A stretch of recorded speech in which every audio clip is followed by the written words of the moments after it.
What is going on, everybody? I'm back with another video, and today will be another video on another DIY project. As you can see in front of me is this messenger bag. Traditionally, messenger bags are not really made out of leather, this kind of style of messenger bag, but I always like leather and I like to hand stitch and make things, and I'm not really very good at my sewing machine, so I decided to make something like this. Now, if you remember back one of my videos, I made this DIY cycling hip pouch. And I was saying, I think I remarked in there somewhere in the video, that this pattern could actually be used to make a larger bag, and I was going to try it. Well, lo and behold, I went and grabbed some leather, and here it is. So this is just a simple cycling hip bag, and I decided to make it a little bit more, I don't know, more kind of updated, modern, a little bit more amenities on it. And this is a full cycle messenger bag. It is actually quite large. But before we get into that, let me just show you what that pattern I was talking about. So this was the original pattern to make this. Very easy. You simply just fold these wings in, you fold this up, and then you just sew around. You can already see there's a bag taking shape, and then you can fold the flap closed, and it makes a, kind of a natural closure for where water, it's a little bit more water resistant, not waterproof, obviously. However, I decided to make a much larger, let's see if I get enough room here, pattern. Hold up. It is not going to fit on camera, but essentially it is the exact same, pattern as the other one. You simply just fold these wings up, and then you fold this thing in like this, and then you got this giant flap, looks like an envelope, of course, and it just sews all together. Oops. I don't know how much you can see of this, but you see I have, it's 15 inches this way, it's 7 inches from this line to this line, it's 5 here, so on. So I have all these measurements on here. Let me get this out of the way. And this one's quite small, obviously. I think it's only about like 5 or 6 across, and 7 tall, and so on and so forth. Get that out of the way. Now this one's a lot larger. The bottom, I believe this is 16 inches wide, and that's not counting the wings that fold out. The depth is about 7 inches, I believe, just the bottom. So basically 7 by 16. 7 by 16. So it's quite large, actually. And because the way the pattern is, when you sew it, it automatically makes these wings, as you can see here, and that creates the fold here where it keeps debris and water and stuff out. Now, what makes this a little bit different is that this actually has more parts to it. For example, you got, aside from the large pattern, I got this thing here, which is essentially for this piece right here. So I basically sewed around the outside edges and then the inner edge, and then when I sewed it in, I went ahead and sewed this this 2-inch webbing strap.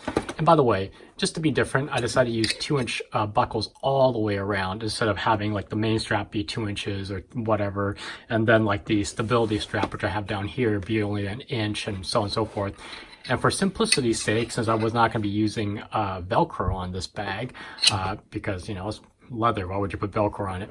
I just decided to use a single center mounted 2-inch buckle here, warrior buckle. These are I think these are YKK, if I remember correctly. And it's just simple, easy, and then you're on your way. So the only drawback mainly is that because this is leather, it is quite heavy, and I got a lot of hardware going on this bag. So you got the main piece, you got this tiny little piece here, you got this piece right here, which is essentially the pocket, and I just sewed it right onto the top, and then I sewed right down the middle so I could have 1 and then 2 pockets on here. Going around to the back, let's go ahead and open this up for a second. I used the same pattern, and I essentially just made the back plate or the back padding, whatever you want, and I just kind of rounded off all 4 corners. Which made it easy to sew, obviously. It's kind of hard to sew corners occasionally. This is actually much easier to sew. And because I did this back panel, it stiffens up the bag a little bit. Of course, it makes it heavier. And I was able to add these little retention keeper thingies. I'm not too sure what the official name on these things are, but they basically allow me to thread my under the arm stability strap, and of course the top one, which whoops, where'd it go? Here it is. And then of course the over the shoulder one for if you're going to load this bag up. Again, this is quite a huge bag. So essentially, if I come around the camera, I would just go up and then over, and you know, this is actually pretty good. And then you can easily just bring it back over and cinch it back in again, but this will go over the top, and then you create this little kind of X system. Now, I decided for this one, I would get a Cobra buckle. This is a 2-inch Cobra buckle, of course. Really nice, heavy duty, nice little hardware, kind of like the centerpiece of the bag. And then you'll get the over the shoulder, and then under the arm. You get a little X system here. I use these little retention, shoot, I wish I remember what the name of these are. What are these? That's the Cobra buckle. Oh, Tri-Glides. Oh my gosh, like I'm losing my mind here. So these are called Tri-Glides. Yeah, I know what I'm doing. So I use these Tri-Glides to hold everything in place. The reason why I like to do it this way is because I don't like straps to be dangling about. And you can see this wrapped through on the Tri-Glide, so it really keeps it on there. So when I go to cinch it down, I can just cinch it down, and I'll just have this, which basically just falls down by your waist like this, so you don't have extra strap you got to tuck and whatever.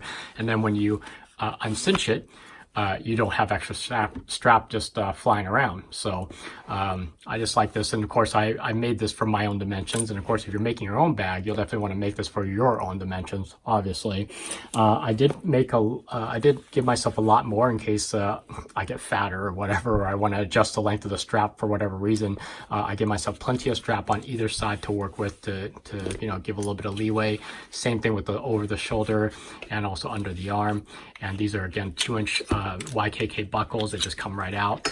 The middle piece here is easy. I just basically grabbed 2 of these female ends, and I just wrapped around and sewed here, which gave me a little 2.5-inch opening in the middle, which I just kind of weaved through the main buckle, and it just, you know, keeps it all together. And if you need to dump your bag quickly, this is why I love these Cobra buckles. Really secure. These are no-sew Cobra buckles, by the way, because you can easily just weave them through, and it'll actually just hold. See, it doesn't go anywhere. And then, of course, with the Tri-Glides on there, it's definitely not going to go anywhere. So you may be wondering why I decided to sew the straps like this. The reason being is that this gives it stability, and when you have a nice heavy bag filled with stuff, it's nice to have the weight being pulled in from the front rather than kind of have it hanging off your back, which would have been actually right here, because if you can imagine the bag just opens up, these wings will disappear. In fact, here, I'll just show you really quick. If I stand the bag up, and let me put the flap down for just a second. If I open the bag all the way up like this, right? And then if I was to load the bag completely, you notice how the side of the wings just disappear because it literally is just a box, right? And then afterwards you can kind of compress it down, and then of course cinch it down tight. I also put 2 stitches in here to hold it closed, so it kind of makes a bias toward keeping the wings on you know, where it's supposed to be, so it doesn't flap around too much. You can see it's quite large. And let me set this back down again. So I think the measurements here, I think it's 11 tall, and from corner to corner is basically 22 inches long. So it's quite large, but when you have it around your back, it actually wraps, like these actually wraps around your body like that. So kind of, you know, if you don't have this pack very full, it'll just disappear basically.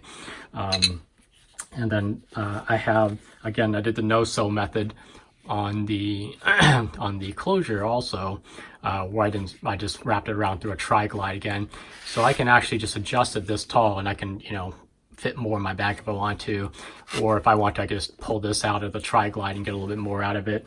Otherwise, I can just cinch this back down like this, and then, you know, it works. These buckles are quite new, so it hasn't quite broken in yet, which means that these are quite these don't slide as easily as the Cobra buckle being metal, you know. I got to wear down those little teeth on the underside here before it's going to play ball. But otherwise, yeah, got a few tri-glides left over. Got my sewing. I think this is nylon, wax nylon thread. Got some 2-inch webbing. I didn't use this webbing here. I decided to opt for some thicker stuff. I got it from Tandy Leather, and this is what I used. They have brown and black over there. I'm sure online you can find some more, but I decided the black and the brown made a really good contrast.